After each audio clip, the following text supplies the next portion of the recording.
I think it looked great. I think it looked way better than the trailer for the trailer. And I like that we still don't know anything about the plot, really. I'm in on all of it.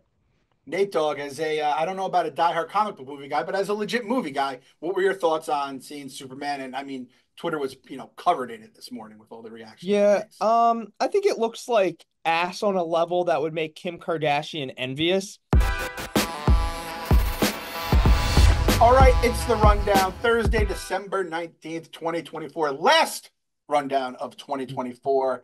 And it is Thirst Trap Thursday. Look at these three faces here. A little bit of moisture when you see these three. And speaking of delightful thirst that can be quenched, we are presented once again by Body Armor. The show is brought to you by BodyArmor Sports Freak. Real hydration, real ingredients, packed with electrolytes, vitamins, and nothing artificial. BodyArmor Sports Drink has great tasting flavors like strawberry banana. I believe was Big Cat's favorite strawberry banana. That was like the running Oh yeah. line, right? Orange mango. I am on the record as being a big fruit punch guy. The Clem kids love the water. We heard on Surviving Barstool last night, asking if they were loading up the house with body armors. It is beloved by all Barstool and the people that watch and listen to us. So get yours today at Walmart or a local grocery store near you. All right. First topic of the day. We had a crazy fight break out at O'Hare. This felt like one of those old school. I mean, I think we could say all three of us are old heads on the podcast here. This felt like one of those old school blogs that would go up one of these fights we would see, and it was just an absolute like. I saw Rico blogged it, and it said wild brawl breaks out at O'Hare involving wet floor signs. So I'm like, oh, probably a couple wet floor signs, maybe a broom, couple fists. No, it was like slappers only, wet floor signs only. It was incredible to watch. Dog, as the oldest head on the pod right now in terms of time at Barstool, give me your take on this classic fight here. Yeah, I always say like it's hard to blog stuff that you've been seeing over and over again for like, you can only blog a meth head so many times before you use up all your meth head jokes. And then sometimes I get like that with fight videos where it's like, I don't know, two people fighting in a McDonald's, you've seen it before. I love when they bring weapons into it. There's at the very beginning of this video, he does like a blind wet floor sign like behind him and he Yeah. just nails the guy in the head. And I just fist pumped so hard. I was like, that was that like WWE. I've never seen like a blind chair shot like that. That guy nails it. It phenomenal. You know, way to end the year with a fight. Like Barcelona was built on sports, smokes, and internet fights. And Mhm. this, I'm glad we have a new internet fight that I can just doff my cap to and be like, you guys did it. There's one other one that I always think about. I think it was in a Wendy's or something. It's just the hardest smack of all time. And the Oh, was guy it the backhand where the guy licked it first, right? backhand. He, Licked he it. went, Yeah, he licked it. Yes, I think yeah. that is my 1-1 halt. It's not even a fight, Yes. it, like is. It's the That's my craziest 1-1. smack ever thrown. He has the guy like Homer Simpson over the fire extinguisher. He's like Yes. completely knelt back like that. Yeah, really funny one. What other ones like whenever there's weapons involved, people throw chairs at the DMV all the time, I feel. I'm trying to think what Yeah, they got other to start bolting them down at the DMV now. is Waffle that House. Really? The last time we went to Waffle House, we were in Baton Rouge or Oxford. I forget where we were. They were like, it's takeout only at night because too many fights have been happening here. yeah, I think I made a career for like a year and a half on Waffle House fights alone. Yeah. I'm This pretty one was sure. great. Like Nate said, the what floor signs were like chair shots in this one, Yes. and I almost wanted off screen for there to be like an apron for people to reach under, like wrestling style, just grabbing more weapons. Like I want in one of these videos someone to pull a table out from under something and be like, "We're setting this up and we're putting them through it." I almost feel like if you're like the security guards or something, just let them go too, because I feel like fists would cause more damage than the wet floor signs. Like it's better to Maybe, have yeah, wet yeah. floor signs hitting the like a steel chair, maybe not so much. Wet floor signs, it's like pillow fights almost. So an absolute throwback, Nate. There was one I blogged at Mickey D's where I think the guy hit the guy's head into like the order, like you press like the screen to Oh order yeah, and yeah, stuff yeah. like that. And there was Yeah. one. There was a pizza brawl. I think the guy might have used the like pizza stick that you like go to eat the Yep. pizza out. So that was another Yeah. classic one. There's a few. I wonder maybe we could send Ben. He could edit in the licking of the hand though. That was that lived on Twitter for like an entire week with all the memes and stuff that was being made off of it. It's just good to bring like those feelings of great fights, classic Barstool. And listen, boys, you guys know next week this is holiday traveling season. We might get some more. This might just be like the tip of the iceberg because everyone's Yeah. mad already, and it's like the airlines and all the stuff that you're going through. This is just it lights the fuse of everybody. Do you guys prefer a good brawl or a one punch knockout? A good brawl. A good Myself, beat. as a fight fan, I like to see a little back and forth. I like to see a little adversity faced by each end, overcome. Me, Marty, Rhea, and my fiance went to a deli a few weeks ago. We thought we were going to see a brawl. There was like one of those situations where someone's waiting for a spot, someone pulled out, and then someone stole it. Oh, And then the person that Oh, was waiting pulled in front of that person and said, I ain't leaving. So they got out of the car, yelled at the person in the spot and said, "You're stuck here." And then like they were holding up 100 people. And I always wish that I could see a brawl in person because as a rough and rowdy commentator, I think I would be one of those guys that, yes, it's the bad new generation thing to whip your phone out and not try to help. But if it was an even fight, I would whip my phone out and immediately whip into commentary mode and start calling the action. so there. so if you were at Houston's, you would not have helped Biz. No, if I was at Houston's at Biz, it wouldn't have gone down like that. Like Mark Wahlberg on Fuck over. 9/11. Wouldn't have gone down like that. That's actually, I think my answer is the punch, the knockout. I don't love.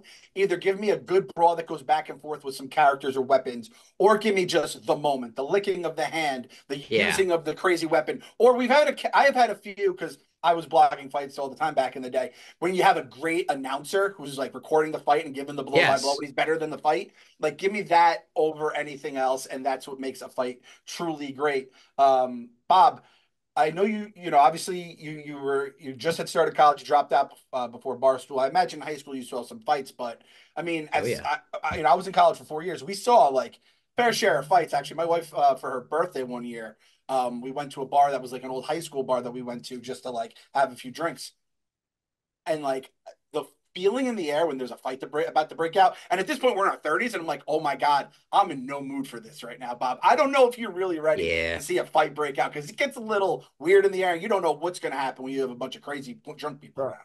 we had a lot of fights at my high school, like a lot. It was a very common occurrence. We had one really awesome girl fight one time. I remember their names vividly. One girl jumped over the lunch table at the other one. It was awesome. Uh, we had one time when there was a fight and Coach Singleton picked up one of the kids and just threw him through a pane glass window, and that broke. Singleton. Singleton did it, yeah. Wow. RIP, I believe. But yeah, that was pretty sick. We just had, and they never fixed that window. They just put, it was now became, it was like to the cafeteria. It just became like a open window. They never fixed it. So yeah, we saw fights all the time.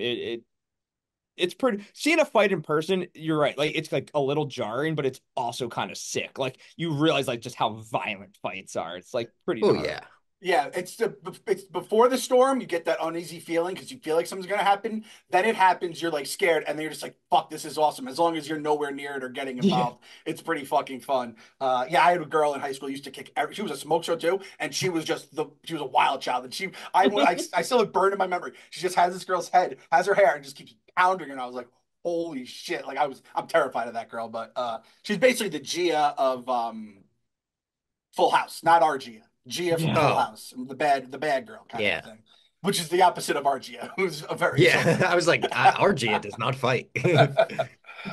Moving along, the biggest story in the entertainment world of the week, maybe the year, some are saying, new movie coming out. The Bluey movie comes out 2027. No, just kidding. That's the second biggest story. Biggest story of the year. We got the first teaser for Superman, which comes out next year. Bob recorded his live reaction to it in the basement. Bob, tell me what you thought about James Gunn's Superman teaser trailer teaser, right? Is that what yesterday was the teaser to teaser. Yes. Today's the teaser, and then we're going to get the trailer at some point, probably before it launches next year. And yesterday, as you mentioned, we got a teaser for this teaser that looked a little strange. Like there was a bunch of shots of citizens of Metropolis looking up at the sky. And in all of these shots, we all kind of said the same thing. We were panicking behind the scenes in our nerdy group chats, texting each other like, why does it look like a CW show? Why does it look like a soap opera? Why does it look like a Billy on the Street, Man on the Street video or something? It looked bizarre. Something about the coloring, the grading, whatever it was. I'm not a fucking film expert. I don't know what made it look so bizarre, but something about it. Clearly, I wasn't the only one to bring it up because I texted Clem and said, "Hey, are we in the trust tree? I don't think this looked great." And then I had to text Jeff and Kenjack and Robbie Goochman. We all said the exact same thing. So we were going into today a little bit worried. Yes, we're trying to hype this up because we love Superman. We love James Gunn movies. We want this to be great. It's the beginning of a new universe that we would also love to thrive. But we went in trepidatious, and I gotta say, they kind of set my worries aside. I think the trailer was pretty sick. I think it looked great. I think it looked way better than the trailer for the trailer. And I like that we still don't know anything about the plot, really, other than what you know about the character dynamics in the first place, Lois Lane and Lex Luthor and stuff. But everything visually was cool. And Crypto the Superdog, James Gunn handles animals in movies better than anyone out there. I'm in on all of it. Nate Dogg, as a I don't know about a diehard comic book movie guy, but as a legit movie guy, what were your thoughts on seeing Superman? And I mean, Twitter was covered in it this morning with all the reactions and Yeah, takes. I think it looks like ass on a level that would make Kim Kardashian envious. Save your $20 and just watch the 1978 Groundbreaker. Oh, who said that? Rear That's a tweet Admiral. from Rear Admiral, who So Oh, him Rear and Jeff Ad and D'Lo are Jeff in a public D'Lo. fight over this right now. Yeah, Rear Ad and Jeff D'Lo are in a spat on. So Rear Ad is unhinged, and he's now saying this movie looks like ass, and he followed. Jeff is like, "What are you talking about?" And Rear Ad, he followed up with some weird thing about James Gunn finishing on Jeff D'Lo's face. I don't know. He It's a did say that is that Jeff D'Lo true? wants James Gunn to finish on his face. That's what Rear Ad said. And that yeah one, I just had to hit him with the Kermit the Frog, where he turns around and goes, "What?" yeah. Jeff is like Jeff literally is like, "What are you even saying? Like, what are you talking about?" Oh Yeah. man. I um. I have no real opinion. If a trailer looks cool, I generally think the movie's gonna be cool. I have a simple mind for that type of thing. Yeah. I don't know. My question is for you nerds. So it's Batman this, Batman that, with Nolan, and then it became Spider-Man everywhere I look. There are 7 Spider-Man movies at the same time. Is it now Superman's time in the to shine? Like, is it Superman's time? Are we gonna see like the dark? Is this supposed to be the Dark Knight of Superman? I, It's hard to say like that, but yes. In So that, like like, Dark it's Knight. supposed to be like, this is supposed to be like the Superman movie. Okay, We've that's gotten that's what I in the meant. last, like, we got a great Superman movie. The original Christopher Reeve is a classic, absolute, like, blockbuster classic, goes beyond just a superhero movie. Since then, we haven't really gotten like a great, this is our new Superman. Like the Henry Cavill movies, people like this about them, people like that about them, but they don't like this and this and this. The Brandon Routh movie, people like this about him, but they don't like that he doesn't throw a single punch in the whole movie. Like there's always a but with Superman since the originals. The original two are great. 3 and 4 are okay. They kind of trail off, but then we haven't had like a just a definitive, no justification needed. This is Superman in the way that we all love this character from the comics and the cartoons and the history. So like this is supposed to be that for sure. and it's big for James Gunn Excited. because this is his first big project since he took over DC. So, and I mean, Superman, my guy, Superman Rob is a Batman guy. I've decided to become a diehard Superman fan, super fans as we like to be called. It feels right too if Superman can. I feel like Superman is the first superhero everyone learns about, and it would feel right if he didn't suck his movies or people just didn't forget Yes. about him. So I think everyone wants it to be good for that reason. Plus James Gunn, and the trailer, like again, if you can't make the trailer look good, you're completely fucked. Because every fucking movie Yeah. trailer looks good. You want to go see it, and then you walk out and you have your Stephen Shea review where you just shit on it for being a musical that you didn't know about or whatever. But I think this is going to be. I said it. The trailer was like it was like a Superman sampler platter. Like you got like, oh, there's Lois Lane, we got the dog, we got Jimmy, we got Lex Luthor, we got a couple of villains who I have no fucking clue who they are because I don't know any of the DC villains. I wasn't a Superman like reader that I much believe growing they're up. all good guys, actually. We'll Oh, break this down really? in the basement tomorrow, but yeah, we'll break it down tomorrow. My mom's basement be live on Friday. We'll break everything down. I'll do a little bit of research on what this all entails. But it would be nice if they actually hit on this because I do We feel like Superman being in the mix. And I have a take right now. I'm going to put this take down December 19th on the rundown yes. 2024. 2025 will be known as the year that comic movies became great once again.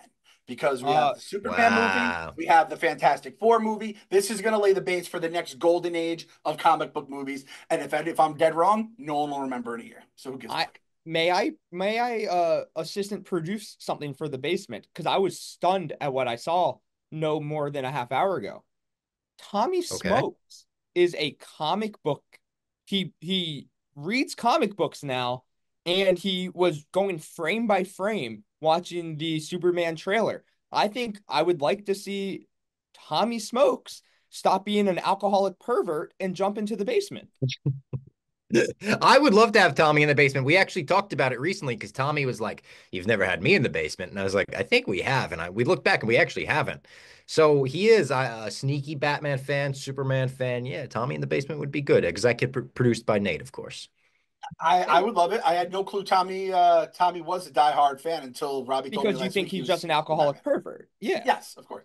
I also know Tommy, but back in the day, seemed like he was like a bit of a loser like the rest of us. So he probably you read comics to like get away from the real world. So I'm sure Tommy, like you just think about it a little more. But yeah, alcoholic pervert Tommy, nerd Tommy, two two different people in one. So yeah, check out my mom's basement for that for whenever Tommy can join us, and check out the Daytona 500 when it is Yes. live, because our next segments are brought to you by NASCAR. The adrenaline of the Daytona 500 is something you have to experience in person. Large gave you the blow by blow of it last week. If you want to hear it, go back to last week's episode on Thursday and you can hear exactly what he said. There's nothing like witnessing the stars of NASCAR battle for position, going 200 miles per hour on this 2.5 mile speedway. 40 drivers will compete amongst the likes of Chase Elliott, Ryan Blaney, Denny Hamlin, Ross Chastain, and Bubba Wallace as they try to make their mark to start a historic NASCAR season. You won't want to miss this once in a lifetime sporting event. So purchase your tickets today for the 2025 Daytona 500 at Daytona500.com. And I said this last week on the pod, I'll say it again.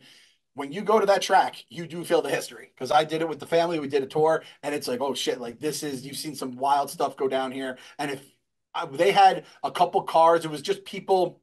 There was one real racer driving around, and then one person like a fan who paid money to like drive a car. That shit hits you in your chest. And when you see 40 of those cars or whatever it may be just going around, you have a whole new respect for these people. Dog, have you ever been to a NASCAR event? I've never been. All right, It's on the Daytona500.com. old bucket list. Check it off next year. Go down with the big man Spider. I'm sure the whole rubbing his racing crew is there. I think Pat was there last year. They had like a Daytona crew, so I'm sure it'll be a lot of fun. Get in trouble at Daytona Beach and all that good stuff.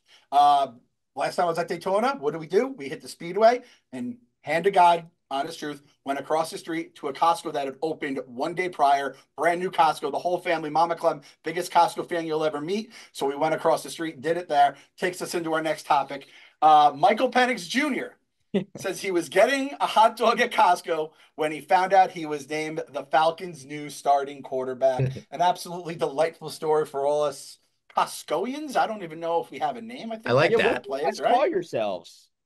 I don't like we. If you say the Costco guys now, you just get lumped in with the family. Like Yeah. they have, they've appropriated my culture. Costconiacs? How about Costcodiacs, Costconiacs? yes, I like that, Bob. I like that. We actually talked Costco last week with Large, and that's when I found out Bob. Every pair of glasses he's ever gotten is from Costco. So, Bob, give me your take on Michael Penix Jr. Yeah, Mama Fox is a huge Costco mom as well. We would always go to Costco growing up. I loved their custard. I loved everything from the food court because, like my favorite thing in the world, Arizona green tea, Mm. it doesn't go up in price. They stick to the prices that have been on the menu since they put those menus up. Every now and then we'll get a new menu item or something new drops, and that's always a fantastic, exciting time. But this just shows you he's one of us. It's like such a, if I hear, oh, so and so that is going to be making millions of dollars in the future, still going to Costco, still getting hot dogs. It's like, well, I'm just inherently going to like that person. I don't even care who they are. Like, this could be a PR thing for even people that seem so out of touch, so like unrelatable. If Elon Musk was spotted at Costco eating a hot dog, I'd be like, listen, I don't like everything I've ever heard about the guy, but he's eating Costco hot dogs. Can't be all that bad. I like that. Nate Dogg, what do you got on the Penix here? Clem, I love your PS in your blog about this, where the fucked up thing is, Kirk Cousins was definitely shopping for some new jeans at Costco when he got the news that Penix was replacing him, which I think is so perfectly said. Also, the fact that you were at Costco when you got hired full time. That's Yeah. amazing. Banana story. It's in the blog, but I remember I was shopping at Costco and KFC texted me, was like, "Hey, Dave wants to talk about hiring you full time. He loves your stuff and he just wants to set up a meeting." And just like it was basically like I had the job unless I talked myself out of it. And I was like, all right. And then I was just like on cloud nine. Me and Michael Penix, basically the same person, just life changing news about our jobs. And I said I ate the hot dog after I was done. Michael Penix said he was Yeah. too nervous. Nah, not this guy. The hot dog goes down a lot easier after that kind of news, which I guess kind of just cemented my brand here at Barstool. But yeah, I can still remember I was in the battery aisle. It's one of those things, Bob. I know you know it too. Yeah. It's like the Kirkland batteries, they're cheaper, but the Duracell when they're on sale, it's like almost the same price. But Kirkland always has good quality, and I go through this every single time around every single year around Christmas, and that's what I was doing. And then I was just on cloud nine the rest of the day to almost 10 years later, 9 year anniversary. I didn't tweet my 9 year anniversary. Give me credit for that. That's very rare. Oh, nice. I There don't you know if go. I've ever tweeted an anniversary, maybe 1 year, but then when every tweet that I read for the next 8 years was other people tweeting about their anniversaries, like, I think I'm good here. I will. But congrats, today is actually Nick Tarani's 1 year at Barstool. So I congrats to don't him. know that joke. I see it, but I don't get it. It's I his think 1 year anniversary of Barstool. I think Yeah, he's doing the thing about everyone saying they're 1 year. was that it, Bob? Like every week. So we went through a crisis at Barstool where everybody started tweeting like, "This is my 6 month anniversary. This is my Yeah, yeah, 18 month." yeah. And Thanks, at Stool Presidente. I think Ben Mintz literally tweeted like, "This is my like 14th month at Barstool." And, like he did Yeah, it like a it's like lot. baby years. Yeah. So is that where the Nick joke comes from? Yeah, I think so. I wasn't sure. Baby, I would like say also, months. I like that. Costco's really having a moment in the sun right now. Yeah. Growing They owe up, the Costco family so much money in marketing but- exposure. so it's them, but then like the hot dogs have become like a phenomenon. Yep. Left and right, you just see a lot of Costco in mainstream now. Where growing up, I don't even remember seeing a Costco until like maybe college or after college. We had Sam's Club and BJ's, I want to say. Terrible name for an establishment, BJ's. Yes. But I don't think we had. Did you guys have Costco as kids? Oh We yeah. You My did. local Costco opened when I was like, I don't know, seventh, eighth grade, which is you guys were like babies at that point. But I remember I went to Costco. First two purchases ever made at Costco stuck in my brain. I got the Green Day Dookie CD. Oh hell And yeah. I got what is it? Mintaburst. So it was Cinnaburst, but it was the mint version. So Oh I was yeah. eating just pounds of Mintaburst and listening to, Do Plain you Stew have or the whatever. Yeah. time? And I remember going to Costco and be like, this place is incredible. And then Mama Clem is obsessed with it. I'll be probably going at some point. I got this nice new couch I'm looking at there. So I'm gonna probably go there at some point in the next day or so. Michael Penix, though, this is the biggest thing. The Falcons. I mean, this pick was mocked nonstop because they reached for Penix. They had just signed Kirk to an $8 billion deal, all this kind of stuff. And now out of all the quarterbacks, I think Penix might be the number one in like Q rating right now. I mean, obviously Jaden, that's your guy, Jaden. He's right there too. But Penix has never thrown an interception, never lost a game, and he's known as the Costco guy, the Costco hot dog. So Yeah. he hasn't lost yet, and he plays the Giants, so he's going to be 1-0, right? So Oh, it's that's Yeah. looking tough. pretty good for Michael Penix right now. So it just goes to show, like, you might get mocked for your draft pick. They kind of knew what they were doing, only because they're like, oh, Kirk Cousins, we saw him in practice, his Achilles shot. We need to get a quarterback ASAP here. Wait, are you just assuming Penix is going to be good though? No, I just think the internet likes him right now, which is nice for him. Oh, because like he's only thrown like 5 passes, Of course. right? But Okay, yeah. like, The way you I'm said it, saying, like he's never lost. I was like, well, I don't think he's played. exactly, he's undefeated. Okay, got it. I thought maybe Undefeated. you missed something. I'm undefeated as well. Yes, Yeah. you are. Siena football is undefeated since 2003, I believe, when they killed the program. Like, that's just what you say when you haven't played a game yet. Yeah. So, Kirk signed $184 million deal with and he has the Achilles injury, and he's looked real bad this year. So the Falcons drafted a 24-year-old rookie in the first round. Like that organization is bad. It's not Giants bad. That's a cheap shot, but like that's a bad organization. And so I can't help but root against Penix because I like when bad organizations do bad things. Because You me and like Bob, that? yeah, like me and Bob as Commanders fans, like we know what it's like to see like one bad mistake after another, after another, after another. So I like when other teams now do it. And so there's a chance that the Falcons are now that team. There's a lot of teams in the running. Giants definitely in the running. Jets obviously always in that running. Browns. It would be interesting if the Falcons got into that mix. yeah, it's like, when do you go from the really bad, embarrassing team to like bottom mega ass, as Big Cat's power Yeah. rankings would say? And the Giants, I think, if they haven't, I think they're there. I think You're mega nine. ass, yeah. Yeah, we're mega ass. Mega Embarrassing stories ass. every single year. Planes flying overhead, like I said, a depressing football version of Charlotte's Web. We just get different messages. It's really bad. The Jets have been there forever. The Browns, even the Browns, it's like, oh, they had the good Baker year. Yeah, then he got hurt. They made him play. They let him go, and now they're Yep. stuck with scumbag who can't win games, massage fucking prowler. So it's. I guess we could just. It's not on the list, but I mean, we could talk about the Jets too. Like, Woody Johnson's story comes out, he like nixes the Jerry Judy trade because his Madden rating wasn't high. His Madden Yep. rating wasn't high enough. His kid, he has a kid named Brick, which I think is its own story. He has two kids that when they left the States, they were like young kids. They come back and now they're like in the Jets locker room and they're kind of like being assholes and everyone kind of hates them. Joe Douglas can't be happier to get out since he reports to a teenager. I guess it's like, what are you going to say? Jets being the Jets. You guys are Commanders Yeah. fans. You escaped the hell of ownership. I am currently embroiled in it with John Mara right now. I don't know if we have anything else to add to that story other than like Jets are going to Jets. Jets are gonna Jets, the goddamn Jets, as they say. Buy a t-shirt from KFC. Yes, buy that t-shirt. I love how we always add another part of the Yeah. plan like breaking. It's genius. It's absolutely Yeah. genius. Um, And Dorian Thompson Robinson is starting at quarterback for the Browns on Sunday. yeah, I mean they had Jameis. They had the funnest guy in the league. It's not a word unless you're talking about Jameis. Funnest equals Jameis, in my opinion. Yep. Uh, Jameis should be a backup, come in for 5 games in the middle of the season for whatever terrible team he's on. Throw his 30 touchdowns, 30 interceptions, have great clips, and then poof, the next year he's on the Raiders. Next year he's on the Titans. He just goes town to town, just being Jameis. That's what I want out of him. Not even the next year. The next, like, you use him until you don't need him anymore, and then he can go to another team. And if like you use him when you don't need him, you like lose your first round pick or something. Yeah, Like there he has to should be be like Jameis. signed by the NFL, not by individual Yes, teams. Like he he's should just have an NFL contract where, because yeah, it's like it's not good for teams to have like a Drew Lock out there.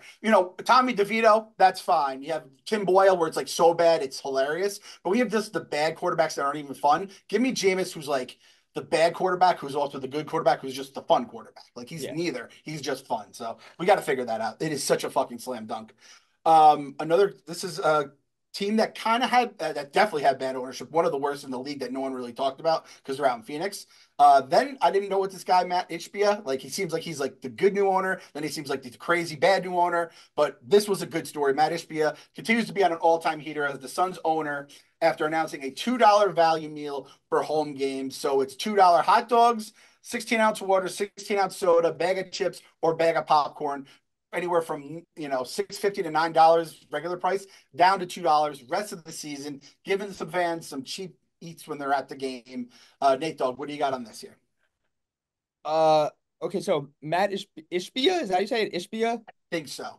I am a shareholder of his mortgage company, so go Oh, buy UWMC stock. I'm down like 40% on it. this is not So financial advice. not Yep. financial advice. But no, I obviously I think the Falcons do this, a few Yep. other teams. It's not a hot take. Concessions are crazy expensive at games. I've never completely understood it. And when you're there though, like you need a $26 cheeseburger, you're gonna starve to death, so you do it. Um, the Suns, yeah, he's like a Dan Snyder-ish guy who no, he's a who's an owner who meddles too much, but at least their heart's in the right place? Because I don't think Dan Snyder's heart was ever in the right place. But like he definitely wants to win, but he's also he's controlling the Suns like a fantasy basketball team. He's not letting GMs do GM jobs. He's meddling way too much. He also traded every single draft pick in the world to the Wizards for Bradley Beal, and that has not worked out at all for him. I root against the Suns because the worse they are, the better the Wizards picks will be for the next 10 years. But I do all that to say I appreciate him making $2 drinks, $2 sodas, $2 popcorn. That's what it should be. You should be able to bring your family to a game without having to get a second mortgage out on your house. I think we strayed too far from that. I don't know. $2 is excessively cheap in a weird way. He could have said $5 deal menu and people would have thrown Yes. their at him. So I mean, $2 is awesome. Good for him. Hopefully the Suns are terrible. I don't want anybody to tear their ACL or MCL, but if Booker and Durant and Beal, maybe if they all catch pneumonia for a while, that would be fine with me. We need the Suns to be bad.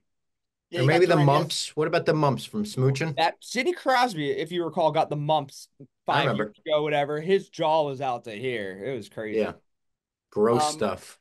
I'd say Ishbia is a less cunty James Dolan. Because Dolan, if like Dolan's a bad person and does bad stuff, but like a lot of times he would spend, but his heart was in the right place, but he'd meddle. That's how you get Eddie Curry on the team, who was worse than Bradley Beal, but it's like you've mortgaged your whole future for a mad player where that doesn't make sense. But you're kind of in a good place, Nate, Dog, because like Durant always like has had these like injuries. He comes back, he gets hurt again, Bro, and they all put a lot year. of all year. And what is he, third? His draft 36? was '07. So yeah, he's old now, and it's not going to get better, you figure. A lanky 7-footer with injury history. Bob, what do you got on this? I just love this. Obviously, my teams have been a little disappointing lately. Not the Commanders. The Commanders excluded. They've been fantastic. But as a Knicks fan, you know what? Even the Knicks, I'll give the pass. Last season, they were okay. As a Rangers and Yankees fan, it has been a disappointing time. The Rangers are a train wreck. They have no hope this season. They're trading their best players. I don't even want to talk about them. The Yankees, obviously, catastrophic disappointment in the World Series last year. If they did this, And then didn't get goodwill's back Soto, immediately. remember? The Yankees Then they didn't didn't get get Soto. Soto. We didn't want Soto. We didn't lose in a bidding war. We never wanted him in the first place. But they could get goodwill back immediately. The Rangers right now, I'm like, I don't even know where to start with the Rangers. But if Pathetic. they were like, hey, instead of $27 for a drink, a daily burger, and fries, it's going to be $15. Like Nate said, $5 each. I'm like, all right, let me hit up Game Time and see if I could get into the Garden. Hmm. I The mean, just side note, I don't Clem, I know you're not a huge hockey guy. The Rangers, they built a team that looked like they could go to a Stanley Cup or win a Stanley Cup. And something happened in that locker room where that entire wagon fell apart piece by piece. Now they're shipping guys. They shipped their captain off a month ago. They shipped They, their. they, they don't want us to talk about this on the rundown. Hey, You this is know, thanks, Barstool the Bob. rundown Sports. fans are just This like, is Barstool Sports, and we're talking about the New York Rangers, the keystone piece of the NHL. Bob, Original yeah, six. original oh six haven't 06. won a Stanley Cup since 1994, and their Would last still one. rather be the Rangers than the Islanders. The You'd Islanders rather just go wake up up by and four count your goals four every rings. game and then they lose. All Yeah. right, I will Gonzalez. sleep soundly at night knowing. Yeah. Old Bobby By the Gonzalez. way, listen, so we could move on, I wanted to tell you guys because it's the last rundown of the year, I did something historic for this You went rundown. to I the did Unwell something Network? never before done on the rundown, I don't believe. I drew some portraits of you guys mid rundown. So if you saw me looking down at any I point, it looked did like see maybe I some was stuff. texting. I wasn't texting. I was actually drawing a little portrait of how I see you guys on my screen right Oh, now. I'll Wow. take that. I'll take that. We should auction that off. Kind of look like Dilbert without hair. Yeah, let's auction that off. Let's put it up for for bidding. We could Good auction work, that off. Bob. So if you've made it this far in the rundown, you could be in the running for this auction. I'll leave it here. I'm gonna Fucking put that on some Picasso. social media. That's gonna be my new avatar on some sort of social media right there. Nicely done. Yeah, What put it was on your blue sky. Yeah, like there we go. Blue sky Yeah. at the Clem Report. what was Trent's big trivia thing about Picasso? He was died in the 70s? He died in 79 or 73. 73, yeah. That's crazy. You would think he died in 1673, but no, in Yeah. I 1973. I saw some tweet about Picasso. It was like he was alive the same time as like the Roman Empire and like, like Kevin Durant. It was like one of those like crazy like he was alive during two wide spectrum of things. I can't find it now, but it was pretty impressive. That's a great Trent tweet. And the Trent avatar where I basically just he was Chris Farley in my head until like I actually saw what he looked like. Yeah. Like, he was just one of these Chris Farley for so long. The last thing about this, the $2 thing, I remember when the Falcons did it, they're like, oh yeah, we make so much more money when we have the concessions cheaper. And then Oh, everyone sure. Yeah. was like, nah, we're good. We're just gonna, pillage Yeah. these. And listen, I'll pay $50 for a hot dog if I can watch Han Soto play in right field. The other thing is, at least with the Mets, I think this is pretty common, at least in baseball. You can like bring in your own food. Like you can go to a nice deli, get a nice sandwich, and they will, as long as it's like not open. I think open bottles is the one thing in case of some terrorist shit. But everything else, you can like my wife and I, we pack a nice little picnic. We go to City Field, watch the Mets, and like eat our stuff. You just kind of feel like a poor when you do that, right? It's like I'm bringing food into the Yeah. stadium, but it's a way to get around the $30 hamburgers that aren't even that good. So. Yeah. For anyone, check that out. So And Picasso, we're Picasso was alive the same time as Snoop Dogg. I don't know why that's funny. Einstein, he was alive before the 1900s and alive during the same time Taco Bell. That's pretty it, sick. Wow. Picasso is like Jason Stark used to have baseball trivia back in the day. It was a great thing, and Todd Helton would always be like one of the three answers. Picasso is the Todd Helton of like fun fact trivia. I like that. Fun fact, I Uh, went to Todd Helton Day at the Rockies Stadium. nice. I believe They he's Peyton retired. Manning's backup in Tennessee as well. It's another Todd Helton fun fact. We might do Todd Helton fun facts. Maybe I'll start a Great Twitter fun account, fact. a Blue Sky account. Todd Helton fun facts. What, Uh, you should become a Todd Helton fan account on Blue Sky. All this talk has gotten me hungry, so I got to get myself some Pardon My Cheesesteak. Football is in full gear, and ordering Pardon My Cheesesteak for your game day meal or late night eats is the best play call you can make. Pardon My Cheesesteak brings you awesome cheesesteaks and loaded fries delivered right to your doorstep, and we'll be offering free delivery throughout the entire football season. Free delivery is so clutch. Take your picks of our delicious cheesesteaks made with fresh, thinly sliced steak, melted provolone, mouth-watering cheese sauce, and caramelized onions on a toasted hoagie roll. We have many classic cheesesteaks, Chipotle cheesesteaks, chicken cheesesteaks, buffalo chicken cheesesteaks, and many, many more. I sounded like Bubba from Forrest Gump for a minute there. You can order the popular Big Cat combo and get your cheesesteak of choice, fries, and a drink. So find a Part of My Cheesesteak near you and order yours now at partofmycheesesteak.com. Use code AWL for free delivery. So we're in the after show now. We're going to talk some Surviving Barstool. So if you have not watched Wednesday, December 18th episode, which I believe is episode 8, right? Yes. I don't know. Spoiler alert if you have not watched that. Surviving Barstool. The big news, I guess, of last night was Francis not playing the idol, trying to give the idol in exchange for, you know, not getting voted in. He offered it to Dave. Dave, in Dave fashion's like, give it to me. He gave it to him. Votes for him anyway. Unleashed, Jeff D. Lowe anger on the internet, not seen since the last episode of The Dozen, probably, and just absolute chaos went from there. Doggy, as one of our agents of chaos, what was your take on everything? All the episode, the fallout, whatever it may be. So we actually talked about this quick plug at the end of Snuff and Torches, your one-stop shop for all things Nice. Survivor, which is a very coincidental. I don't know if you guys know about this. There's a show on TV called Survivor, and it's Really? similar to Surviving Barstool. I'm not sure which one came first. I don't they have like similar whatever. So we do a podcast, me, Tommy Smokes, Clemmer, about the show on TV called Survivor, which is nothing like Surviving Barstool. And we talked about Surviving Barstool at the end of it. And we kind of all agreed what Francis tried to do, giving his idol to Dave between votes. It's there's no precedent that's ever been set for something like that. So basically it just came down to whatever like Jeff and Tommy decided because it's never been done before. And so all Jeff D. Lowe really could have done is when Francis asked, is my idol dead if I I give it away, and Jeff said yes, he could have like elaborated on that a bit, like what it actually meant, but it didn't affect the outcome. All Francis could have done to save himself was played it initially. He tried to like maneuver because they split the vote to flush the idol, and Francis didn't play his idol. So like it didn't change that he got voted out. Francis should have just played it, and he just wrote like a 1,500 word blog about it, about how he just was like bamboozled. Like he admits that he's never watched Survivor. He's not great at the game. He went into the game wanting to be entertaining, try his hardest in challenges, and just like get camaraderie with the fellas. And he's like, I accomplished all that. Uh, it was a tough gameplay by him. Rhea mind fucked him. Great play by Rhea, telling him that he's safe and not to play it. He believed her, which is obviously like Survivor 101. If someone is telling you not to play it, you should probably play it. But I thought it was good television. I think Jeff D. Lowe, he's getting. Francis said it best in his blog. People who watch Survivor aren't mad at Jeff D. Lowe. People who don't watch Survivor think that Jeff D. Lowe kind of screwed Francis. I think Jeff could have laid out the rules slightly better, I guess.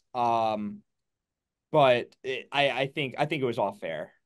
I think if Jeff laid out the rules, it might have been a little heavy-handed, and he's pushing them then the other way, Yes. and that could, you know what? If I think this is just me guessing, if you're the host or Tommy as the ref, you don't want to impact the game with something you say. You just give the answer as well as you can. I think he was just answering Francis's question as best as he could. And so, like, I've watched Survivor. I think I watched the first 2 seasons. That was it, and as soon as Francis gave the idea, it was like, oh, he's cooked. Like, you just gave up your right. But if he had held it, it would have been dead if he got voted out. And I think the long and short of it, I think you alluded to this, Nate Dogg. Dave votes for Francis, doesn't vote for Francis. Big Cat and Rhea still vote for Francis. He's out. So it doesn't matter. He wasn't, if Dave didn't vote for him, he still was going to lose. Because Rhea was not going to be like, oh, now I'm not going to vote for you because you gave Dave an idol. She doesn't give a fuck about it. Rhea's playing the game incredibly right now. One of the best performances I've seen in the surviving Barstool. Robbie, Yeah. what do you have on it? uh, I'm sorry. I was Like just gonna this say was obviously, yeah, go ahead. no. I was just gonna repeat something. Go. The big talk of, this was obviously like last night's elimination. I thought Whitney's elimination was one of the funniest things I've ever seen. When he went to Dave and was like, listen, if you vote me out before movie, we're done. And Dave says, as humans? And he leaves the room. And then that finger wag and like that screenshot of Big Cat looking up at him, like fucking, Big Cat looks terrified of just the finger wag. Nobody even knows what the finger wag means. Big Cat looked at Dave. He's like, what did he threaten you with? Friendship? Like the way he's like going like this. Rowan even looks shocked in the back. That finger wag will stay with me till the end of the season. That's a And then dad finger wag too. That's a dad go finger to wag. Whitney's Twitter. He has a great video of Mincy pitching content to him. And Yes. I don't want to Which spoil the it, but content idea, yeah, it's a it's Mincy next content idea level. for sure. Yeah, it's next level shit for I'm sure. not even sure it's a content idea, but you watch it and be the judge of it yourself. Well, Bob, I think like us mortals don't really quite understand the levels We don't of, get it. Yeah. yeah, we just don't get it. Mincy's talking about the content that comes out of the fallout from his original content idea, which, to be honest, would probably be absolutely incredible and feed our True. families for I years. mean, look, we're talking about it. Yeah, exactly. And that's kind of the content idea here. And I don't think they could try it next season. It would not. It was the perfect storm this year. And if they have it, God bless them. They probably have some stuff. You got to have a camera in the fucking elimination house because the fact you had Mincy, Clemmer, and Witt all in a house together. And now at this point, I am not even really rooting because I don't even know who I'm rooting for to win at this point. But I'm just rooting for the house to get crazier and fill with more personalities that Yeah. don't exactly mesh together. And I mean, that first threesome Dude. is hilarious. Now you're adding Francis to the mix. Now I need someone to like kind of get Francis off his rocker. I mean, I'm sure Mincy's going to drive him nuts in his own way. But like, I want to see house all the fucking electricity is So in my yeah, mind. you should get voted off Survivor and immediately join Big Brother. Like Yeah. that's the way it should Yeah. work. Except nobody wins or loses. You're just stuck in this Truman Show house It's like the until it's over. Twilight Zone. There could be like a Twilight Zone or Black Mirror style episode about that. You're just constantly stuck in Just reality in a TV. That'd circle be of good. reality shows. Yeah. That's a good one. I like that. Bob, That could you've be come up with Black some good Mirror. programming on the rundown Yeah, the last couple yeah. months. College Gronk is in development, I heard at ABC. A green lit. Nice. I Happy to hear Yeah. that. just give me a hot take. Who out of everybody at Barstool, and we've discussed this before, but I'm pretty definitive with my answer now. Would you like to see on Real Survivor? And there's multiple ways you can go. Like obviously seeing like Roan on it would be great. Seeing Dave on it would be great. I someone's gonna punch me in the face for this. There's no better person than Ben Mintz. Seeing him on a desert island with unsuspecting people from all walks of life and him walking up to them being like, I played in the 2025 World Series of Poker. Like, just like He him just has no chance of surviving the first night. Like, I love him, but like in real Survivor, when you're on the real beach, I think someone like Francis would be awesome because he's actually athletic. He can put together, he was telling us the other day in the office about how he could do fires because he learned all this stuff growing up in Maine. So he's actually a little aware with the wilderness. And in the confessionals, he has been hysterical. He's like, that's the only downside of okay, watching last night. It was this is such a my great counterpoint. episode, but you lose him in the confessionals. It's like, ah, shit, he's been so funny. My counterpoint is I don't think CBS would love his confessionals like we do. And but like because Francis is purposely fun. Maybe. Mintz is just like, hey, go walk Yeah. across that log and he becomes a cartoon character. So Yeah. like I just think the amount of Mintz unintentionally funny outweighs everybody else's athleticism, brains, whatever else. Like I just think Mintz True. is built to have a camera on him with strangers around him and just let him run wild like a dog. I Yeah. also think that there's a chance that Mincy on Surviving Barstool and then any show, you got to get him when he's the caterpillar. Because I think when he gets in the cocoon, he comes out as a butterfly. And listen, I know he's been like shit on for a lot of different things over the years, and people making fun of his like intelligence, whatever. The guy does like pretty fucking well at poker, right? And you can't just be a straight up dum dum like you play the odds or you bluff, whatever it may be. I think there's a chance like if he could just get his bearings or make it far enough, he might fucking Kaiser Mincy us and fucking paint a fucking portrait unlike anything we've seen since Picasso. I don't know if that's the case. My answer is Biz, though. I love Biz. The Chicklets guys, Yeah. I can't get enough of them. I'd love to see Biz. Like, I think it could happen. Like, now that Yeah. this whole, like, Yeah. fight story, he's become, his star has grown shines even brighter. He was on Inside the NBA. I think he's an awesome dude. And I think, like, on the show too. He's fucking just funny. He seems like a good guy. He's physical. He seems like he was good at the puzzles too. So I don't know. Give me fucking Biz. Biz That's would my be great. answer. Gilly would be great. Illy needs his own just show, like his own reality You show. got to send him with a lot of contraband, you know? Yes, that's true. That's true. Oh, he would have withdrawals like a motherfucker. A lot Yeah. of gas, In the as he helmet the whole says. time. Yeah. He would have to be So able to wear the helmet. Surviving Barstool, last episode of 2024 tonight. Unfortunately, we're all going to be going through withdrawals for the next 2 weeks. Is it? It's a long fucking break. As I know, my kid's last day of school is tomorrow, and then I'm stuck with them for 16 days, longest possible, which was great when you're kids. When you're a parent, it is a nightmare. I got one of them 16 right now. days. 16 days, doggy. 16 days because it's Friday to 2 Fridays. Then they have the Saturday and Sunday off, and they go back like because it's like the first, the second they're off, and then third, fourth, fifth they go back. So 20th they're out, fifth they're back in. That's almost impossible. Bro, I don't even have kids, and I'm like in hell in a cell thinking about that. It's the apps, and it's cold out, so you can't, have them just run around outside. So I got to figure out what I'm going to do with my life. I gotta pee, guys. We gotta end this rundown. This is a long Yeah. rundown. I've been trying to All right. piss. Go to Bob's Twitter and watch this guy Darby just take the dumbest spot in wrestling history. All right. So that's the rundown. And guess what? See you guys next year. Oh! Oh!